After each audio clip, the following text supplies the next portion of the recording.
Hello and welcome to the TC Exchange podcast. I'm Amity Kraus, ex-retail girl turned realtor turned business owner, where I teach new transaction coordinators how to navigate the complex real estate industry and coach experienced TCs how to level up their game and businesses to add even more value to their agents.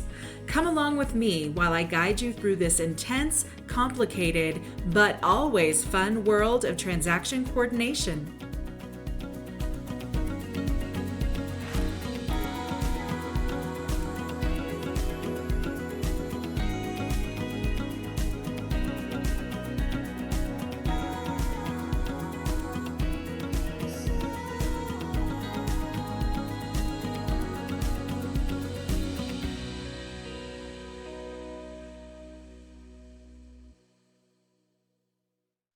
Hi there. Welcome to the latest episode of the TC Exchange podcast. I am so excited for this episode today because today we have a very special guest who is the first of many in our new series titled From Rookie to Pro. Now, the plan with this series, to give you a little heads up, is that we will be hosting this once a month all year long to meet some transaction coordinators in the industry that started out at the very beginning as a real true beginner and how they've grown their business today and into a thriving business as a TC company. So today, our very first guest is Kim Elder. Now, Kim is from the Pacific Northwest, and she got into the business going on 6 years ago. Started as an in-house TC, and now has grown to not only one company, but has just recently opened a second division. She is a wonderful solopreneur and she is a great mentor for her teams. And I cannot wait for you all to get a chance to meet Kim and learn more about her fantastic and fascinating journey. Come along. All right. Hey, Kim. It's so nice to see you. And I really am so grateful that you had the time to meet with me today and talk a little bit about your journey. It is pretty amazing the things that you've been in. And so for everybody listening today, can we start out and share a little bit about your background and how you got started in transaction coordination? Yeah, absolutely. Thank you so much for having me. Transaction coordinating as a whole has my heart. It's my passion. It's what I've been doing for 10 years now. Real estate, I used to always kind of float around between jobs and never really knew. And when I stumbled upon real estate and specifically transaction coordinating, for me, it was like, aha, I found the thing. I'm a list person, I'm type A, I'm all the things, and it was the perfect job for me. So like I mentioned, I started in 2013 as an in-house transaction coordinator. And then after a few years of that and going through a divorce, I decided to leave in-house and go independent. And I was working underneath someone for a business. And I got a taste of that and I started to really understand what that entrepreneur feel was. I'd always been drawn to that, but never had any tools. I didn't go to college. I was just kind of like, I don't really know what I'm doing. And I had a few people say, I really think you should do this for yourself. You should start your own business. And I was a single mom and I thought, oh my gosh, okay, I don't know. So I said, okay, fine. I'll give it 30 days. If it doesn't work, I'll go to Starbucks or something and get a job. Um, and so I launched in the fall of 2018. And I definitely made it past the 30-day mark. We're still plugging along. We've grown to a team of 7, and we now offer social media marketing and full service transaction coordinating services. So yeah, that's what we're doing. That's amazing. That's Thank you. amazing. I Thank love you. that you had that experience of starting out at a brokerage and kind of having the opportunity to get your feet under you and learn about the industry before Mm-hmm. transitioning and jumping off the cliff of Yes. business ownership and what it looks like to be independent. That's what a great foundation Yeah, to start absolutely. with. Yeah, Mm-hmm. awesome.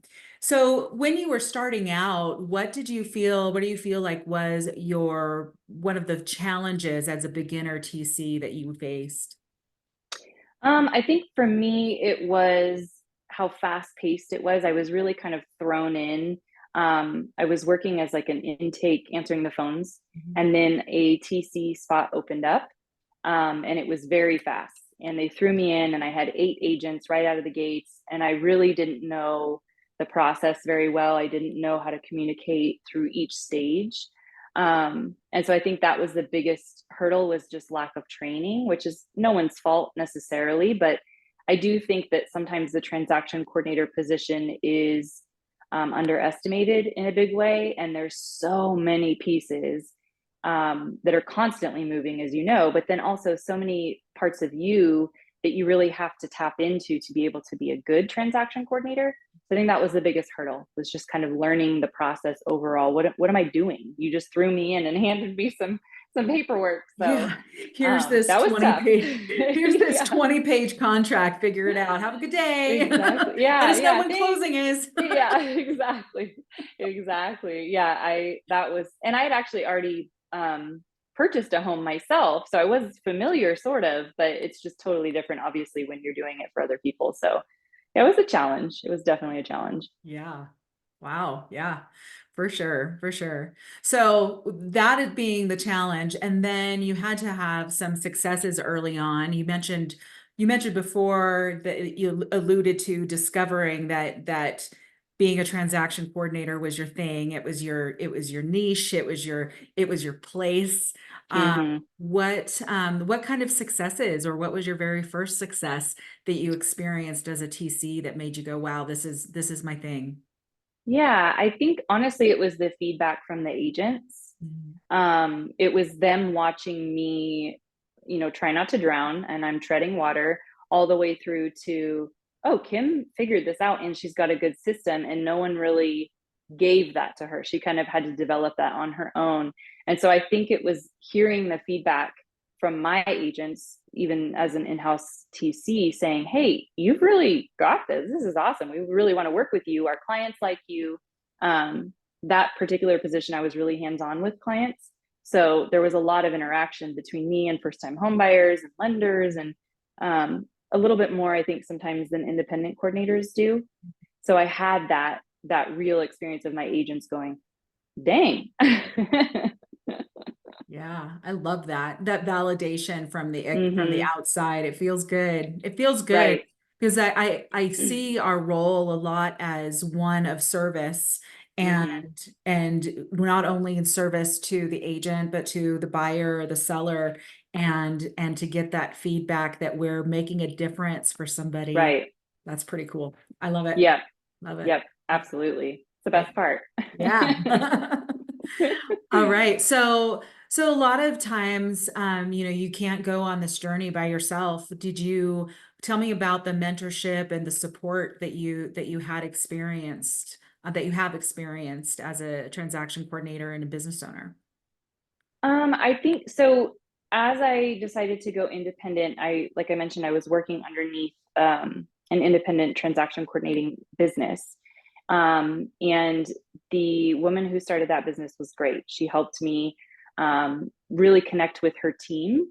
And I started to understand that there was kind of this whole other world. I was only exposed to one small little section, and I thought I had that down. And then it was like the doors just kind of opened, and I was exposed to all these different brokerages, all these different compliance systems, different personality types, a totally different vibe, different locations. My agents were all, before that, they were all kind of in the same area. And now I was open to the whole state. And so the mentorship really came from being plugged into a team of independent coordinators.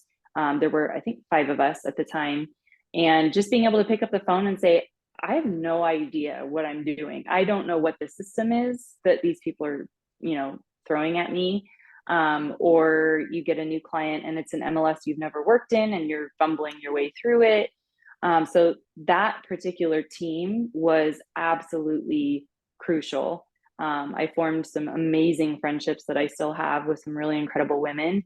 And that was honestly what gave me a lot of the confidence that when the time came, I could do this on my own. And we have a group text. There's 3 of us in the group text. We've had the same group text for probably 7 years now. And we're now all business owners. And so we do a lot of, do you run into this? Have you had this happen? Where do you find this? That type of thing.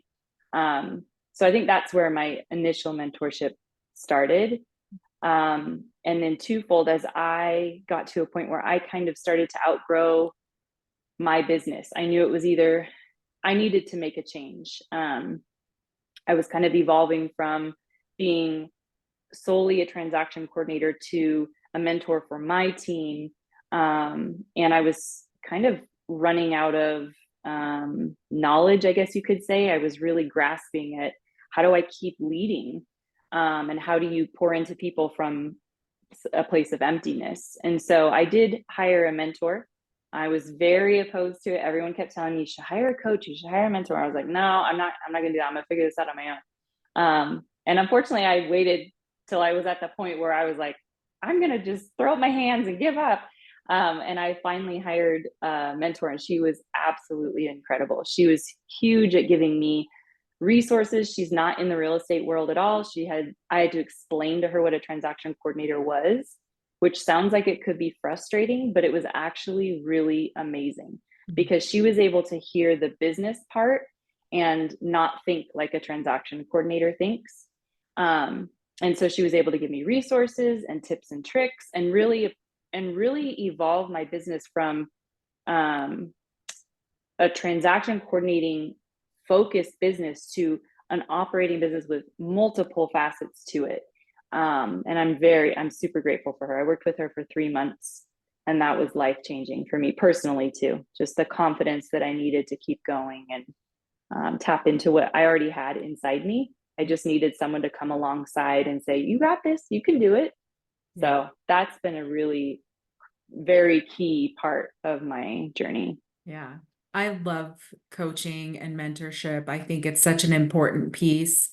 And I really love that you found somebody who was outside of the industry Mm-hmm. at the level that you were. That was, I can see how that was a real game changer for you, because I think that sometimes as coaches, we could get caught up in the noise of our own experience and Mm-hmm. miss, like, what are we really talking Right. about here, and what are the real key points that we need to focus on. So I love that.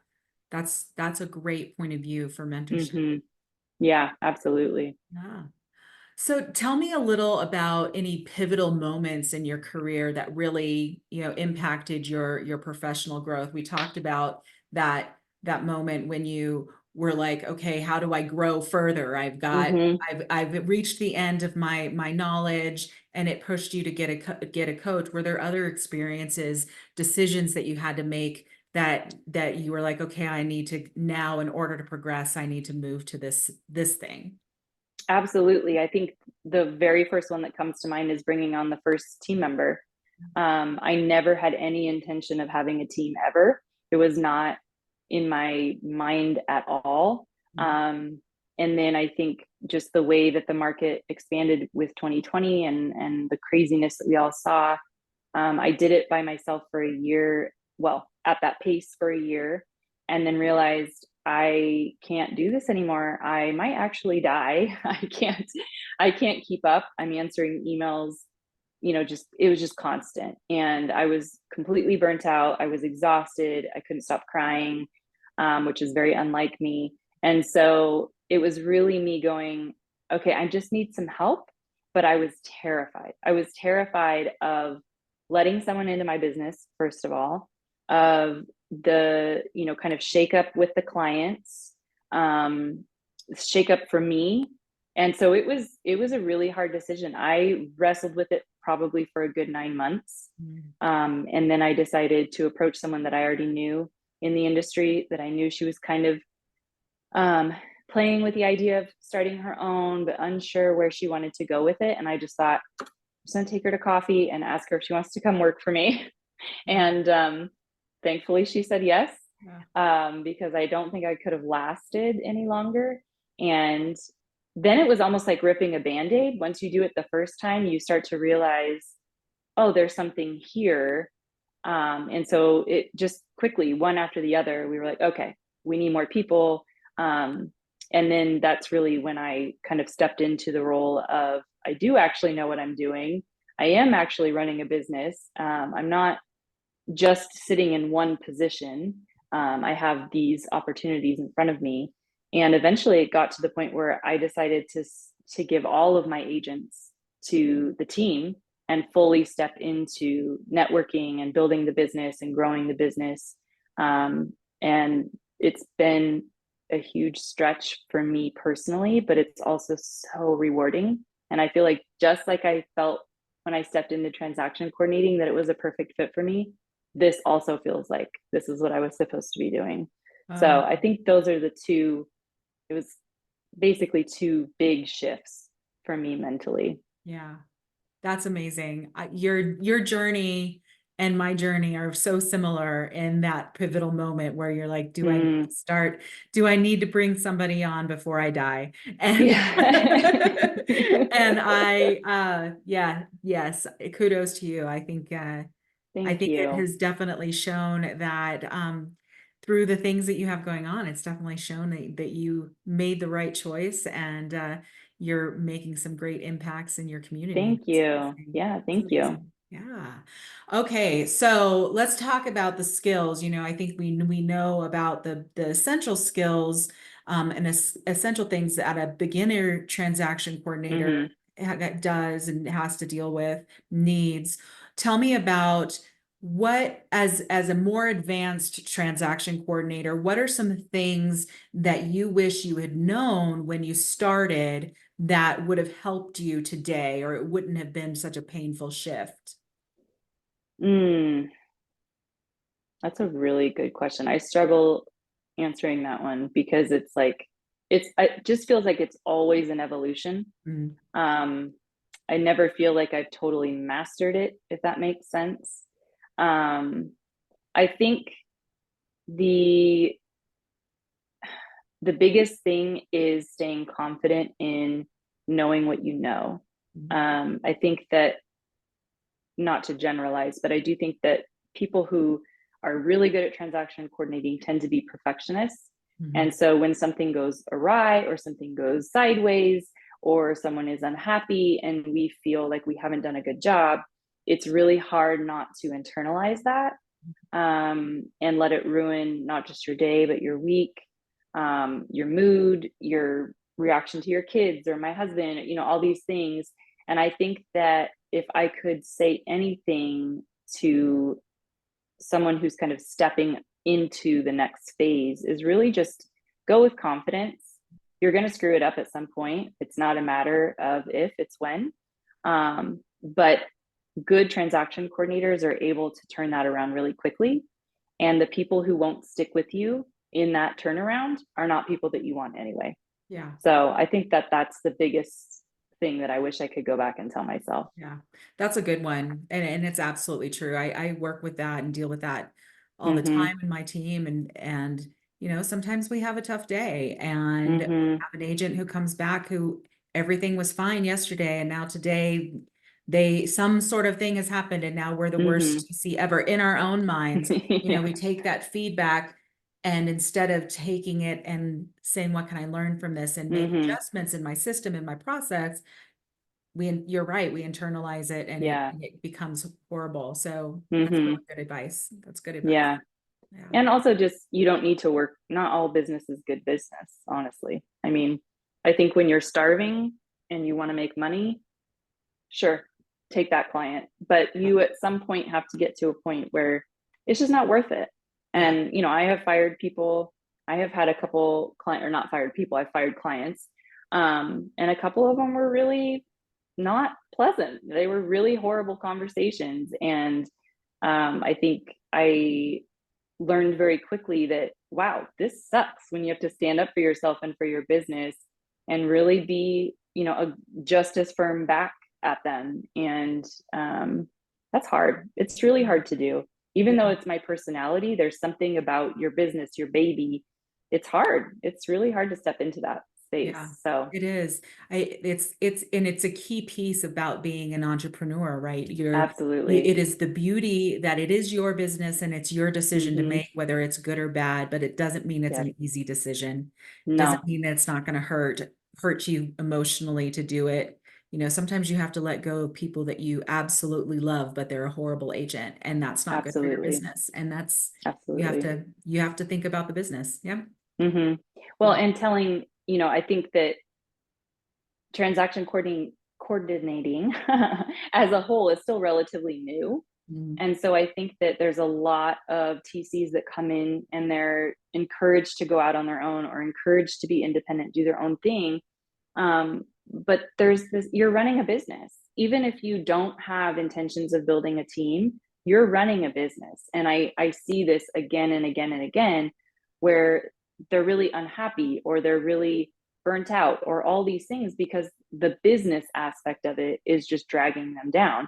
And so I think that that is a huge component in communicating. So you have to be prepared to be an entrepreneur, and not everyone can do it. It's not an easy thing, but it is what you're doing. You are creating a business and you are running a business, and it's not for the faint of heart. It doesn't make you a bad person or a dumb person or anything if you can't do it. It's Mhm. okay. So I think that that is kind of something that is not talked about often enough. And when I have people call me and they'll say, I'm thinking about doing this, that's the first thing I say. Like, okay, you're running a business. You have to be prepared to run the business. And it is hard. It is really hard. Yeah. Yeah. All right, let's talk about efficiency and organization. Obviously, TC work requires some really good systems and Yep. organizational tools. What are the tips and tricks and things that you've done in your business that helps your team stay on track and that's made a significant impact? I always say I'm a spreadsheetaholic. Mhm. Maybe it's old school. I hear some people tell me that I'm old school in that way, but man, I live and die by my spreadsheet. It is, I know that everything is on there. The beauty too of, like, we use G Suite or Google Suite for the business. And so we can have all these sheets going, shared with everyone, and everything is there. We also use a ton of other software and programs, but the spreadsheet for me is like the holy grail. Like, I know that that is updated and good to go. I'm trying to think. I think the key thing is listening to the team Mhm. as they find things, they find tips and tricks. Because my brain is very much like, once I get a system, it's very hard to teach me a new thing. Primarily because I just don't have time or patience. But something that I've really learned is there are obviously a ton of programs and new software launching and all these things. And I have to be open to it, especially as a leader, to hear their feedback. And so I think that that's the biggest part, is just being open minded Mhm. to whatever is new, and whatever, there might be something new that comes out that you never expected. And Yeah. it's way better than your spreadsheet. Yeah. Yeah. I love a good spreadsheet, and the thing that I really love good about a good spreadsheet is that it is very likely, we've experienced this many times, that the tool that you're using, Facebook, Hmm. one of the transaction management platforms that are out there that we love. They're amazing for Hmm. efficiency. But what happens if they go down? Is your business shut down for the day, Yep. or do you have something that can keep you going? And that is, a good friend and one of my mentors talks about the difference between a system and a tool. And a Right. tool are those platforms. A tool is the thing that you don't necessarily own, but the system, Hmm. your process of how to deal with it, you do own. And that spreadsheet that you have on Google Yep. is your backup that keeps you in business for the day. So Absolutely. yeah, Absolutely. Yeah, great. Yeah, which I cannot tell you how how many times it has saved me. I'm like, I knew it. I knew I was doing the right thing. I knew. All right. So how do you build and maintain really strong relationships with your agents? I think we live in this environment now, especially since the pandemic, where we're remote, right? We're not necessarily working in an office anymore. We learned that we didn't have to be in the office so Hmm. much. That certainly has changed the way that we connect with our agents and their Yeah. clients. Tell me about how you make sure that you are keeping those relationships healthy and fun. Yeah, absolutely. I think the biggest tool, again, this just helped tremendously during COVID, when everyone was stuck at home. But honestly, it's social media, not just advertising the business, but my social media is very open. I'm very vulnerable. I like, for me, there's very little that's off top or off limits. I've been a single parent. I've gone through divorce. I'm now a stepmom. I share about my life, and I know that's not for everyone. I'm not saying everyone has to go out there and start sharing about their life, but it has honestly drawn clients to us because they see what who I am personally. They're drawn to that. They're drawn to the vulnerability, and then they know, because I am who I am, that the people who are working on my team are going to be the same type of people. I'm not bringing on random people. I'm bringing on people who are drawn and attracted to that. So just as I attract team members who will work, I also attract clients who Yeah. will work with those team members. So I think that's a big one. The other one is, as soon as people started really kind of going back out into the public, um, it took me a little while to like relearn how to socialize. It was kind of weird. Yeah. But once I started doing it again, it was like, oh yeah, that's right. So I try to check in with people, clients that, we've had for a really long time. I try to take them to coffee every once in a while, or just give them a phone call, shoot them a text. If I know it's their birthday, wish them a happy birthday. I try to encourage myself, first of all, but then also the team to just stay present. Just remember that they're people and so are you. So when you're having a bad day, so are they. I think sometimes, especially transaction coordinators, we get stuck in the mindset of like, oh, agents, they do this, this, and this. And I don't deny it. It does happen. But I think remembering that they are parents and they are spouses and they are business owners and they are exhausted, they are also juggling all the things that we are juggling.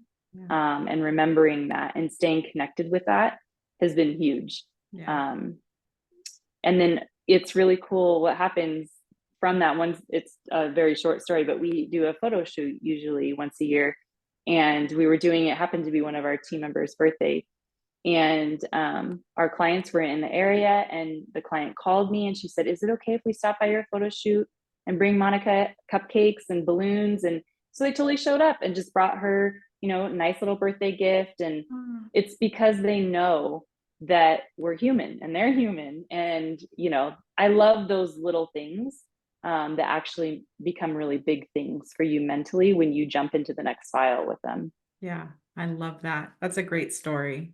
That's a, Yeah. and it is so important to remember that we, with our agents, it's a partnership, right? Like we're not Yes, on the other absolutely. side. We're not the mean compliance person who's nagging them. We Yep. want them to get to the closing table. We want their client to be successful on whatever Absolutely. their purchase is. We care, we're invested as well. And we're their partner and their friend. And Hmm. that's the beauty, I think, of a lot of that relationship. And when people show up with Absolutely. cupcakes, heck yeah. Yeah, exactly. Yeah. So we talked about technology and a little bit with the G Suite. Is there, outside of the traditional technology like G Suite and Gmail and your email service provider and the spreadsheets, are there other tools and tools in specifically that you would recommend that a transaction coordinator look at or invest in? Yeah, absolutely. I think the tried and true for many of us is TC Docs. Mhm. Bruce Sanger is incredible. I mean, he's the human that you can literally call whenever you want. And he's like, I swear, I don't understand how he does it, but he is there all the time. Um, and he's very open to changes. So if you're looking at something or you find a problem or you have a wish list, you know, he's really open to that. I've been working in TC Docs. I'm trying to remember what year it was. I think it was 2017 is when I started, and I love it. So I recently launched a second transaction coordinating business, and for me, it was an immediate, yep, we're going to take TC Docs right over to this other business as well, because it's tried and true. You can build out your templates, you can build out your emails, or your checklists. You can build out your summary sheets. You can have a whole database of, I mean, it's literally everything you could dream of. For the most part, I have had some TCs that don't like it, but that's okay.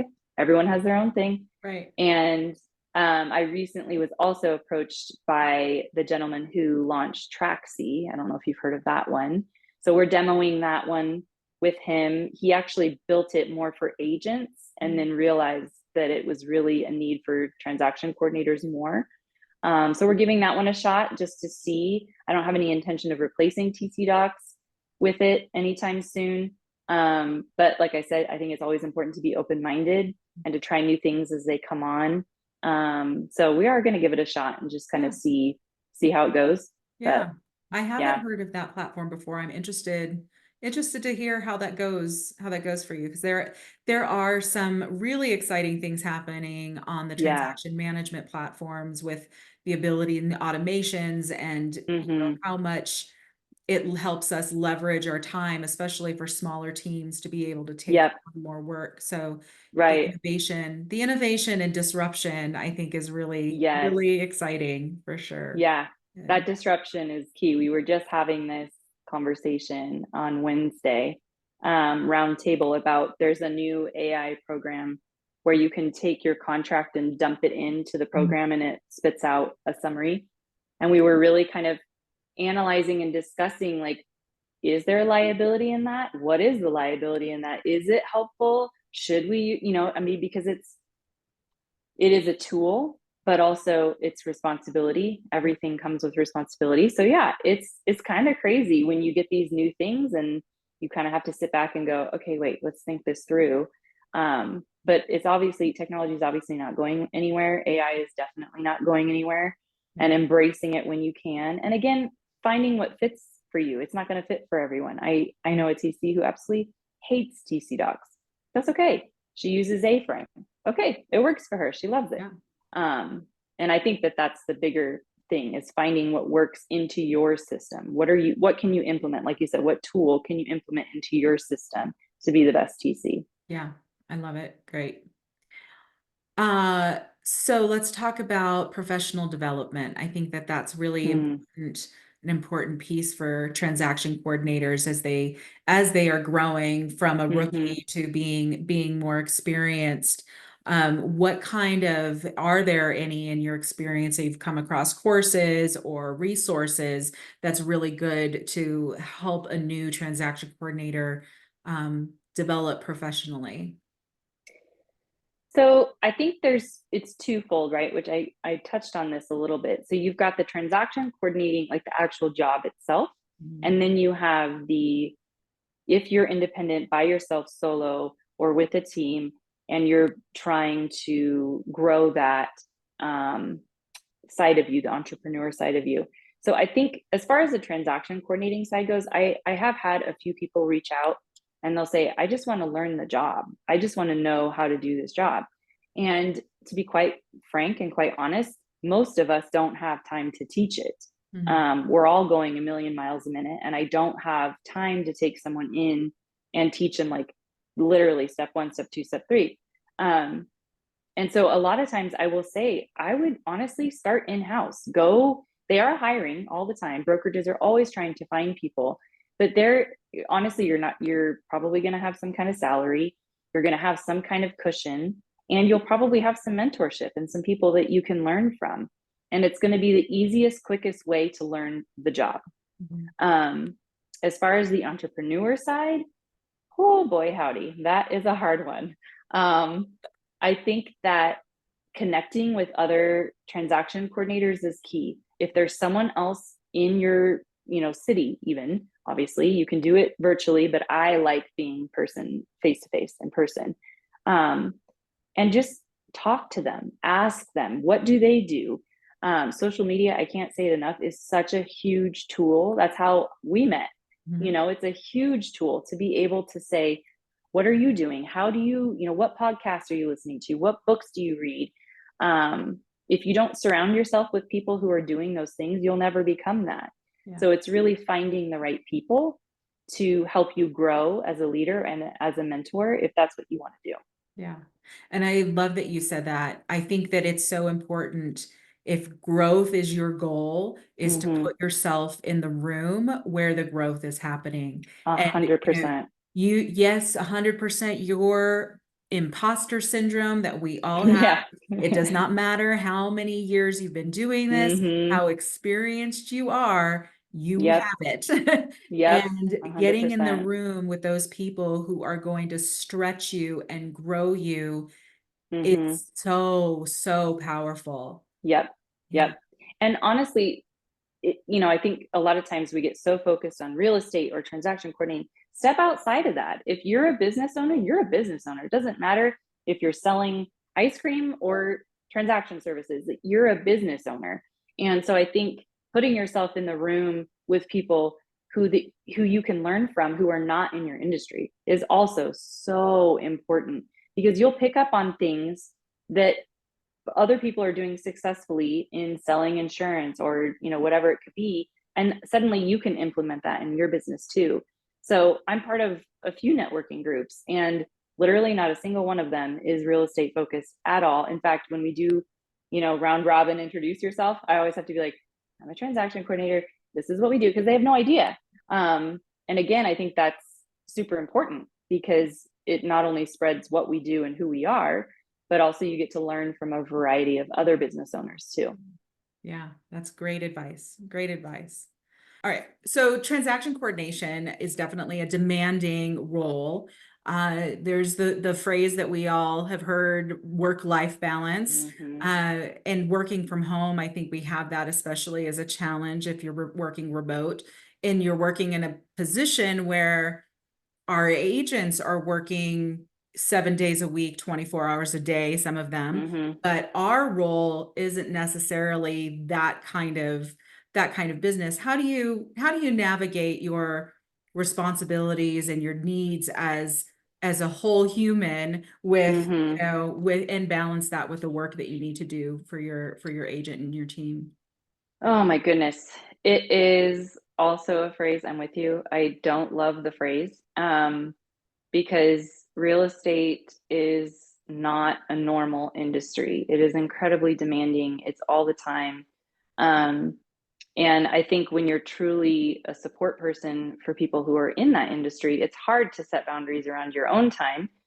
But it's also key. I mean, I cannot stress enough that you can't fill other people's cup if you're empty. And so I think that, um, you know, I always tell the team, these are the business hours that we're available. There's always going to be things that come up, of course, outside of those hours, but please, please, please use discernment. My expectation is never that the agent says, I need you to jump, and my coordinator says, how high? Ever, ever, never, never. Um, my own boundary is at 5 o'clock, I'm done. If it's an evening where my son might be at his dad's house and not here with me, then okay, maybe I'll take a call. Maybe I'll do something, but it's up to my discretion. And my agents, our clients, always know that if they're reaching out, they need to ask, and they need to be understanding if we don't respond. Yeah. And so I think that, again, it speaks to that confidence, right? When you're first starting out and you're trying to build a business and you're hungry and you need to pay your bills, it's really hard to set a boundary because you're trying to prove that you're providing value all the time. And I think the value really is in your ability to say, I'm sorry, I can't right now. That's where the value is. Because even though your agent in that moment may be frustrated for whatever reason, it's going to pass. They're going to forget. And instead, they're going to remember that that you respected yourself and your own time. And that speaks volumes, because those are the clients that you want coming back. Those are the people that you want to attract. So when you need to take time for yourself, you need to have clients that understand, oh, Kim's taking a day. Yeah. My husband and I, our wedding anniversary was yesterday, and we've never done this. We've been married for 4 years. We've never done this. He's in real estate also. We both said, we're going to take the day. It's a Thursday. We're going to take the day. Did we, of course, answer stuff here and there? Of course. I mean, it's just, sometimes that's just what happens, but there was no pressure on us to respond. We set the boundary, and then we got to make the decision, if we chose to respond or not. So I think that respecting your own time is so important. And even when you're hungry, even if you want to work, even if, I know a couple TCs that are like, oh, I work every day. I do. It's like, okay, but you're setting an expectation. And if that day ever comes where you're burnt out and you don't want to do that anymore, you can't be mad at your clients when you have been the one setting the expectation. Yeah. It's really hard to back off from Mm-hmm. that. Oh, I, yeah.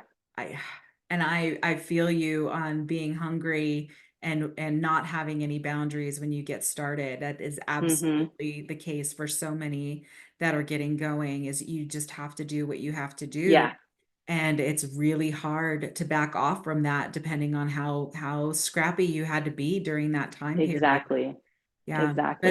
Yeah. it's so important. And you use that phrase, pour from an empty cup. And I Mm-hmm. believe strongly in that as well. And especially as a leader for a team, you Mm-hmm. have to exemplify that behavior and show what's possible and show that it doesn't have to hurt your business. Absolutely. Yeah, absolutely. It's huge.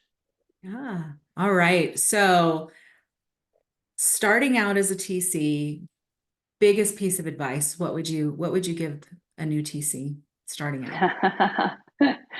um, Honestly, I say this only semi-jokingly, um, to find a good therapist. Mhm. And I say that I'm a huge mental health advocate. Mhm. I'm in therapy by myself, and then my husband and I go together routinely all the time, constantly. Mhm. Um, and I say that because there is any job that you have a passion for is going to pull different parts of you into it. Yep. And especially when you step into a leadership role, it's going to uncover things that you had no idea existed. Yep. Um, if you had trauma from your past or your childhood, it's going to bring that up. And it sounds really funny to say, but you will walk into owning a business just like you walk into a relationship. Any baggage you have, anything you've got going on, it's going to come out. And I don't say that in like a doomsday sort of way. It's actually really beautiful, because it allows you to grow, but you have to face it. And I think that sometimes, I'm 100%, this happened to me too. You just get so burnt out from trying and doing all these things and trying to keep everything going, and you don't really realize what the root cause is. Um, and so for me, the way that I was raised, we didn't have any money. And so I started running my business with a scarcity mindset. And when you run a business with a scarcity mindset, either your business is going to fold or you're going to fold. And it's just a matter of time.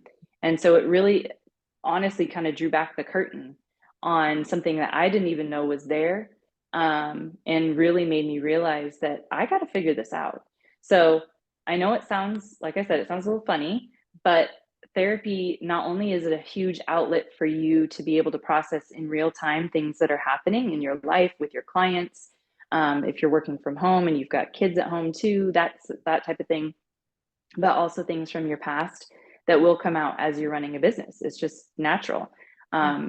I've had clients that have triggered me, because of things from my past. And I'm like, what is happening?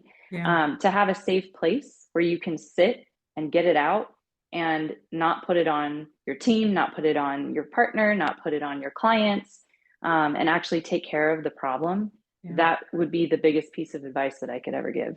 Yeah, I love that. I love that advice because it's not one that we hear very often.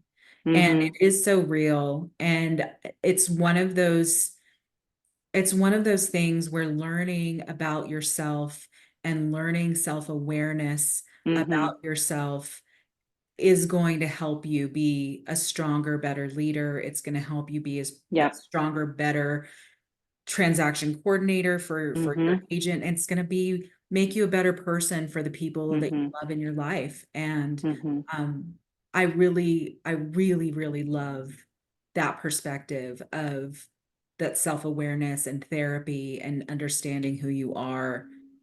That's great advice. Really great Yeah. advice.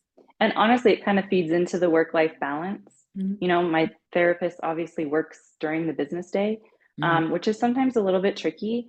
But for me, it's like it's a safe 45 minutes to an hour where my phone is on do not disturb, my kids are at school, and I can really just be like, this is me. This is what I have going on. This is what I'm working on.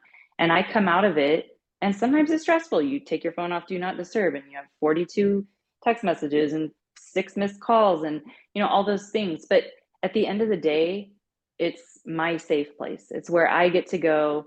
I get to say whatever I want to say about whoever I want to say it about, um, and process through it, and then on to the next. Yeah, So yeah, it is really important. yeah, that's great. All right, so here we are, 2024. There have been some significant changes that are going on in the real estate industry and with realtors and all of their fun adventures. What are you seeing for transaction coordinators? How do you see our role evolving with these kind of changes?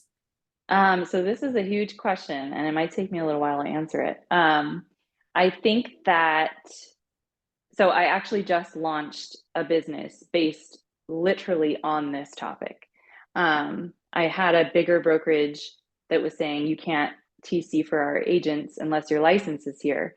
And I'm sitting there saying, well, if every brokerage says that to me, what am I supposed to do? Move my license every day? Um, and so I really started to ask questions and to analyze if this is not a new topic of conversation. This has been circling for years and years and years. But I do think because of the lawsuits, I do think because our industry, we saw kind of an exodus of agents when everything slowed down and rates went up. So I think there's more of a focus now on, agents get to live in black and white. That's just fact. TCs live in gray. We are licensed, unlicensed. We are for this brokerage or 30 brokerages. There's such a gray area, and then it's gray even state by state. There's no one rule across the whole country. And so for me, it was a moment of extreme frustration at first when it arrived at my doorstep and I started losing clients. It was like, wait, what? And then it became, okay, how do we evolve with this? Because A, it's not going away. And B, as much as I might push back in asking those questions and getting into the room, like you said, with people who have either more of the answer or the answer that I'm seeking, I started to discover that I think there is big change coming for independent transaction coordinators. I think that, and it's not bad, it's different. It's going to disrupt a lot of things, but I don't think it's bad.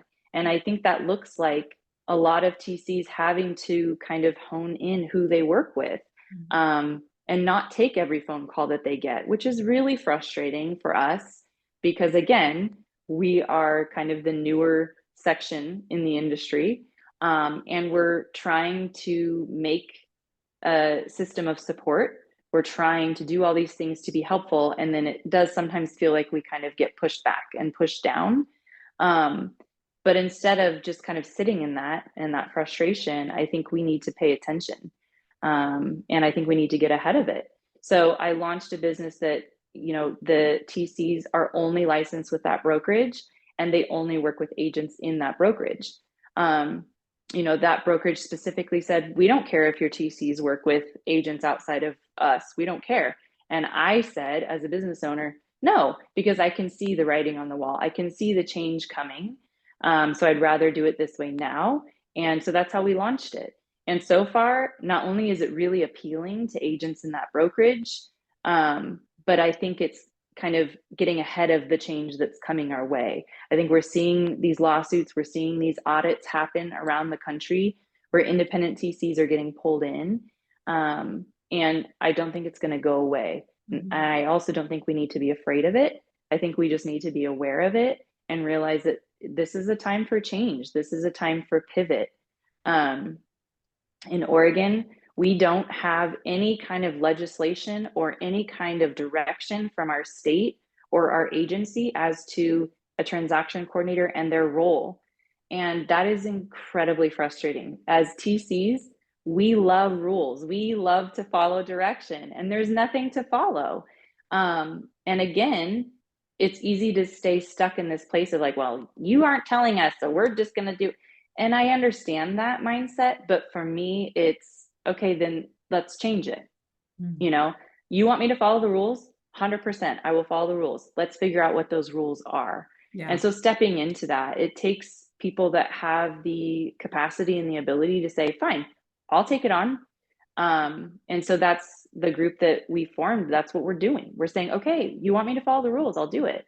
We just need to know what they are. Yeah. So I think that's, like I said, it's kind of a long way of answering your question, but I don't think that that's going to go away. I think it's going to evolve. But I also think it's going to be really awesome for transaction coordinators because there's going to be so much more security and so much more ability to operate knowing what the expectation is and not having to wonder all the time, am I doing the right thing? Should I give up my license? Should I keep my license? Should I, what should I do? I think it's going to answer a lot of questions. Yeah, definitely. The one thing I like about the idea of working with one brokerage too is that the goalpost isn't going to keep moving, right? I mean, it'll move within that brokerage as it Absolutely. always does, but it's not going to be vastly different from what, Mm-hmm. from this brokerage is going to require versus this brokerage, and you're not going to have Mm-hmm. to be guessing about it.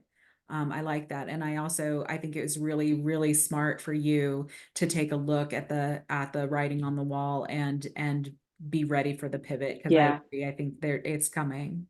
Yeah. Yeah. 100%. Yeah. Yeah. Good. All right. So I have one last question for you today, and that is, tell me about the business book that you read that you felt had the most impact on you and your career as a leader and a business owner. Ah, that is such a hard one. So I love to read, but Mhm. I am such an audio person, Mhm. and I actually have I'm really bad at finishing books, but I love podcasts. I always have an earbud in my ear and I always have a podcast. My husband's always frustrated because I'm going, what, you know? Um, so I think that for me, it's more about podcasts. And Okay. I think, again, podcasts that are speaking to how do you see yourself and how are you showing up as a person? Again, it doesn't matter if you're building a big business with a huge team or if you're going to be just you. It doesn't matter because either way you're running a business and either way you have clients and either way you need to be good in here. And so I think for me, I love, in fact, I'll pull it up, but I love any of those like self-help type of podcasts. They're my favorite. Mhm. um, I think Jay Shetty is probably at the top of my list. I Yeah. absolutely love him. Yeah. um, Especially when you hear him interview people who, some of them, are super super famous, right? And yet you're able to hear their own insecurities or their own challenges that they've worked through. And again, it's that connecting with people who are way up here compared to me, but I get to learn from them in a podcast. So Jay Shetty for sure, and then Mel Robbins is another one. Yeah. Adore her. I do like Ed Milet, but sometimes he's a little bit too intense for me. So sometimes Yeah. I have to take him in doses. Same with Yeah. Tony Robbins. Is sometimes I'm like, okay, I need like 5 minutes and then give me a minute. Yeah. Um, but I do love those because I think that we can learn so much, you're not necessarily physically in the room with these people, but you have a tool at your fingertips to be able to better yourself and better your future, and ultimately better your business. So Yeah.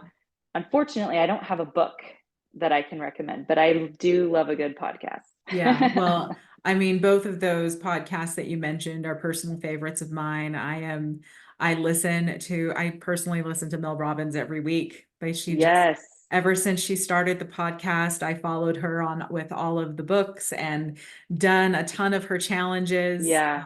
She is something else, and I have great respect for Yeah. her. So I definitely, I agree that those are great resources for business owners, for people in Hmm. general, and just being able to learn a little bit about yourself and then how you can apply the things you learned. Absolutely. Mm, Yeah. Wonderful. Yeah. And Awesome. it does kind of iron out some of your insecurities too, because you get to hear other people Yeah. deal with the same thing. And then you're like, oh, Yeah. it's not just me, you Yeah. know? Yeah. We're never as alone as we think we are. Yes, exactly. Exactly. So, all right. Well, really just two more things. Do you have any parting pieces of wisdom or encouragement for our new transaction coordinators or ones that are already well on their journey? And then last, tell us where we can find you. Okay. I think honestly, it's really um, the biggest piece of advice, and I say this to my team a lot too, is to just give yourself some grace.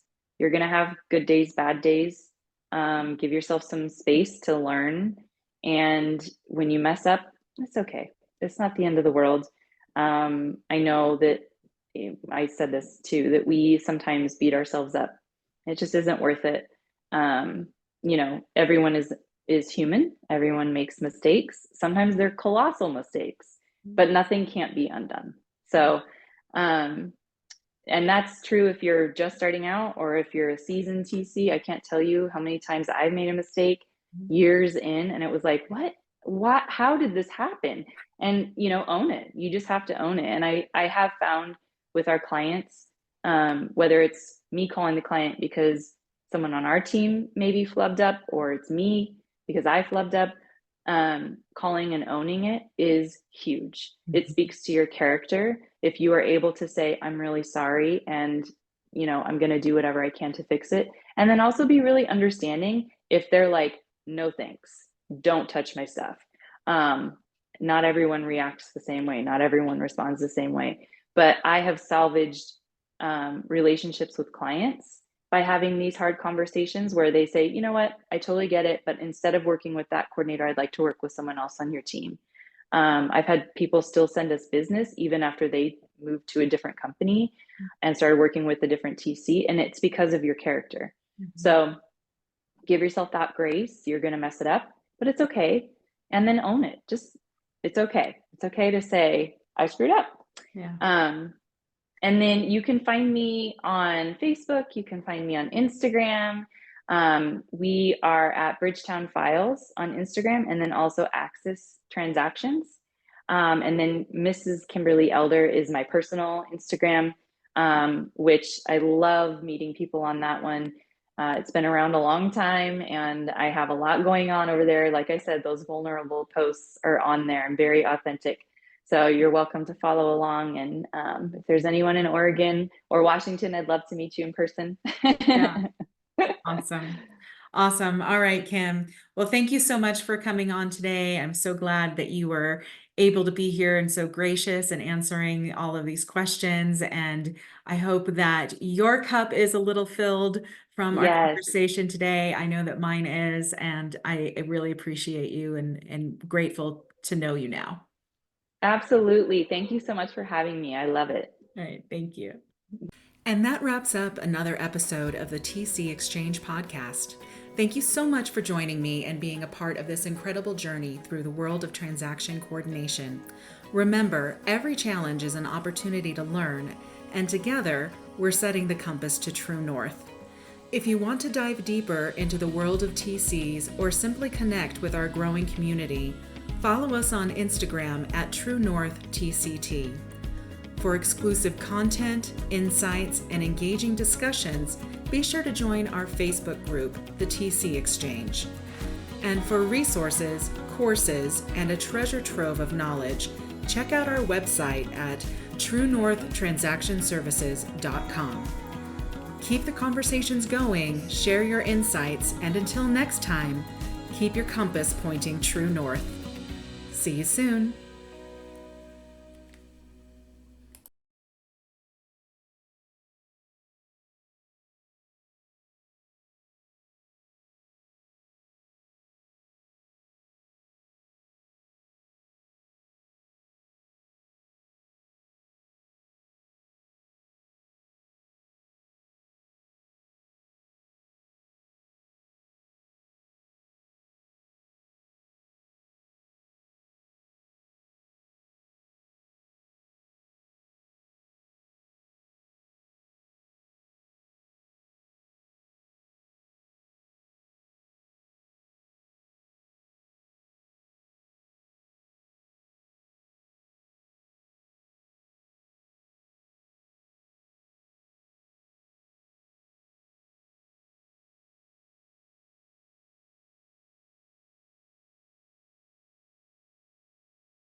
And that wraps up another episode of the TC Exchange podcast.